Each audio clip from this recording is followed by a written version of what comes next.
Good morning, students. Today we will start new unit thermodynamics. Thermodynamics से आप क्या समझते हैं? ये वो ब्रांच है साइंस की जो डील करती है with the study of different forms of energy के बारे में हम यहाँ स्टडी करेंगे और उनके क्वांटिटेटिव रिलेशनशिप्स के बारे में. उसे हम क्या कहते हैं? थर्मोडायनेमिक्स. कुछ बेसिक टर्म्स और कंसेप्ट्स के बारे में हम यहाँ पे डिस्कस करते हैं. सबसे पहले है सिस्टम एंड सराउंडिंग्स. तो सिस्टम क्या है? वो पार्ट है यूनिवर्स का chosen for thermodynamic consideration to study the effect of temperature, pressure etcetera. यानी जिस पार्ट ऑफ यूनिवर्स के बारे में हम डिस्कस करेंगे या स्टडी करेंगे उसे हम क्या कहते हैं? सिस्टम. और सराउंडिंग्स क्या है? जो रिमेनिंग पोर्शन है, जो बचा हुआ पोर्शन है यूनिवर्स का एक्सक्लूडिंग द सिस्टम, सिस्टम को हटा के उसे हम क्या कहते हैं? सराउंडिंग्स. तो सिस्टम और सराउंडिंग्स आपस में मिलके क्या बनते हैं? यूनिवर्स. नेक्स्ट अब हम डिस्कस करते हैं टाइप्स ऑफ सिस्टम के बारे में. Open system, close system and isolated system. तो ओपन सिस्टम को ओपन सिस्टम इसलिए कहते हैं क्योंकि वहाँ पे एक्सचेंज मैटर का भी होता है और एनर्जी का भी होता है सराउंडिंग्स के साथ. जैसे अगर मैंने कोई पानी रखा ओपन वेसल में तो वहाँ पे एक्सचेंज हो रहा है मैटर का भी और एनर्जी का भी हो रहा है सराउंडिंग्स के साथ, उसे हम ओपन सिस्टम कहेंगे. फिर आता है क्लोज सिस्टम जहाँ पे एक्सचेंज खाली एनर्जी का होता है सराउंडिंग्स के साथ बट मैटर का नहीं होता, उसे हम क्या कहते हैं? Close system. जैसे मैंने कोई पानी रखा क्लोज मेटालिक वेसल में या फिर कोई रिएक्शन हो रही है सिलेंडर में इंक्लोज्ड बाय अ पिस्टन, तो उसे हम क्या कहते हैं? Close system.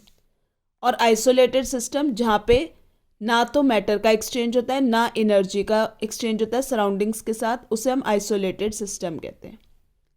अगर मैंने वाटर रखा वेसल में जो कि क्लोज्ड है और इंसुलेटेड भी है तो वहाँ पे ना तो एक्सचेंज होगा मैटर का ना ही एनर्जी का एक्सचेंज होगा between the system and the surroundings. Next term अब हम डिस्कस करते हैं यहाँ पे state of a system and state variables. State of a system वो कंडीशंस हैं सिस्टम की जो डिस्क्राइब होती है सर्टेन ऑब्जर्वेबल प्रॉपर्टीज़ में, जैसे temperature, pressure, volume of the system. अगर कोई भी ये प्रॉपर्टीज़ जो है सिस्टम की चेंज होती है तो system is said to be in different state, यानी state of the system change हो जाएगा. फर्स्ट स्टेट को हम इनिशियल स्टेट कहते हैं और लास्ट स्टेट ऑफ सिस्टम को हम फाइनल स्टेट कहते हैं. Next is state function. A physical quantity को हम स्टेट फंक्शन इसलिए कहते हैं क्योंकि उसकी जो वैल्यू है वो डिपेंड करती है स्टेट ऑफ द सिस्टम पे ही डिपेंड करती है, लेकिन पाथ पे डिपेंड नहीं करती. उसे हम क्या कहते हैं? State function.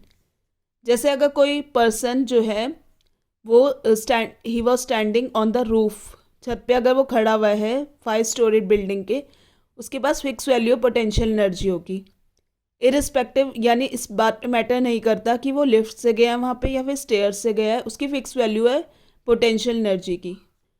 यानी वो स्टेट फंक्शन वो है जो डिपेंड करता है स्टेट ऑफ द सिस्टम पे लेकिन पाथ पे डिपेंड नहीं करता, उसे हम क्या कहते हैं? State function.